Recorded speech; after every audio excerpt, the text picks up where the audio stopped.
colleagues. My name is Ben Cameron, and a big welcome to the session on rebuilding the great Australian dream for sole parent families.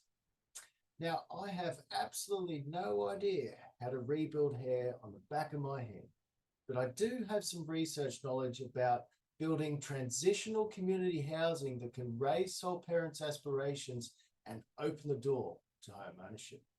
So let me share my screen and I'll be right with you.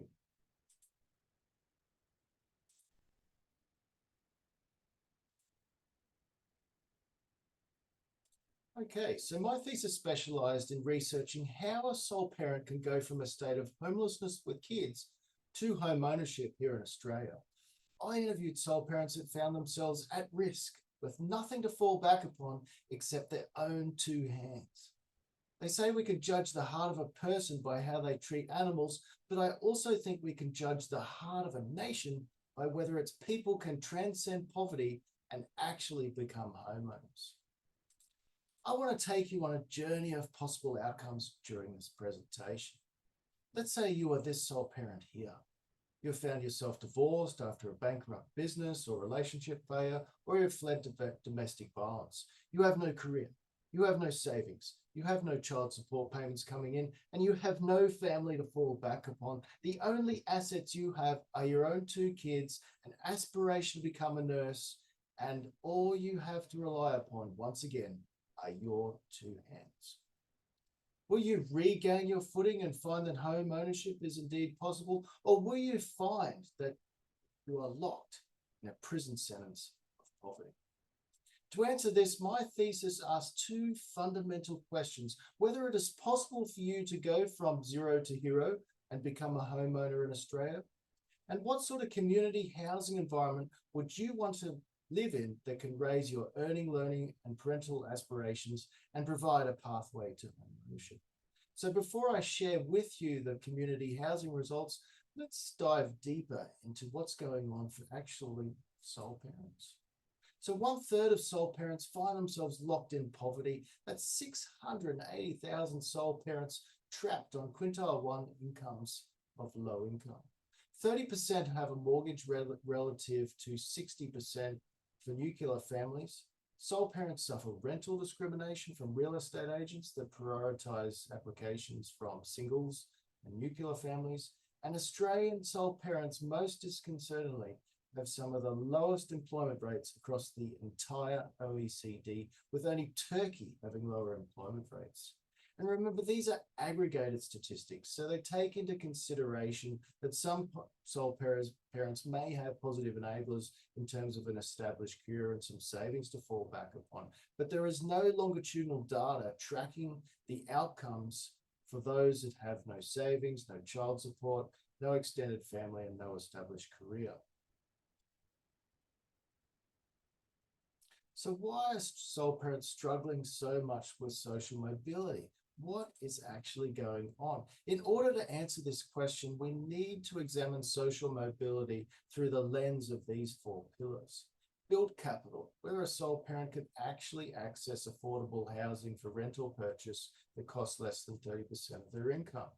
Economic capital, what income level does a sole parent need to save for a home deposit or buy a home? Social capital, the importance of family and friends for sustaining social mobility efforts and not giving up on that nursing degree. And 4, human capital, whether one can establish a career whilst parenting. Now remember, you are that sole parent. You're starting all over again. Will you find that housing costs less than 30% of your income? Realistically, you will have one of these 5 income options available to you. Parenting payment if your youngest child is less than 8 years of age, or study or job seeker payments if your youngest child is greater than 8, and if you choose full-time unskilled minimum wage work of $42,250 per annum, here is the last option. On the left-hand side, we see some various housing options in Brisbane, Queensland. The first option is a unit, an aged 2-bed unit in a low SES area. The traffic light system indicates affordability. As you can see, all housing options are unaffordable except the parenting payment with part-time work, and the salary of working full-time for minimum wages. What I want you to take away from this particular table is that if you decide to work at an unskilled level and do not engage in social mobility efforts, for the rest of your life, you will be renting a low SES unit, barely making ends meet, and certainly will not be able to save for a home deposit or let alone a holiday. So full-time work on a minimum wage is just not sustainable, which means you have to choose the parenting payment with part-time work while studying and try and get ahead. And with the parenting payment and studying full-time, you will see that there is a window of opportunity to complete your qualifications, because when your youngest child turns 8, you will then either be on Austudy or a job seeker payment, and your income levels dramatically drop. So that means you have between when your child is 0 to 7 to complete that particular qualification, which means if you wanted to go and study a nursing career and it was a 4-year degree, your youngest child would need to be less than 4 years of age for you to complete that particular qualification. Now, let's just say you complete your nursing qualification. You've, over those 4 years, you've been in a negative cash flow position. You've racked up some credit card debts. You've had food parcels being delivered by charities, but you've made it. You've got your qualification. What level of income do you require now to actually save for a home deposit? Let's check that out. So taking Brisbane as an example again, you will need an income to graduate on an income of $57,000 per year to be able to afford that low SES unit still, comfortably get by and save $5,000 per year towards a home deposit. Now, if you decide that, well, I've been studying for 4 years and living in that dingy unit and I want to get a house now with a backyard that my kids can play in, well, you will need an income of $71,000 to be able to afford the rent and save $5,000 per year for a home deposit. Now, assuming you can save for a home deposit, these are the income levels and deposits you'll need to buy a home in Brisbane under various mortgage scenarios. So you have become a nurse, and say you have an aspiration to buy a townhouse for $320,000. Your income level that you would require is $63,000, and if you needed a 10% deposit, that would be equivalent of $36,000.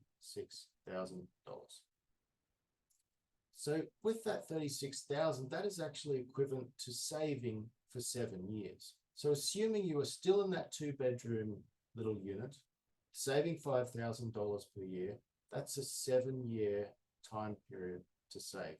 So you are stuck in that little unit for 4 years while studying for your degree and 7 years just to be able to save for that home deposit before you can buy that little townhouse. But look at what happens with the federal government's shared equity program. So with the federal government pitching in up to 40% of the purchase price, it drops the income requirement right down. So then you only need an income of $38,000 to be able to buy that townhouse, and you only need a 2% deposit, which drops the savings time round. And if you're saving at $5,000 per year, you can have your deposit locked and loaded within 1.5 years. So instead of taking the 11 years to be able to finally buy a home, you've got the 4 years to get your qualification and 1.5 years of saving. Now, this is important because transitional housing can be structured such that our sole parent can complete the qualification, get the savings within a suitable time period, and exit into buying their own home.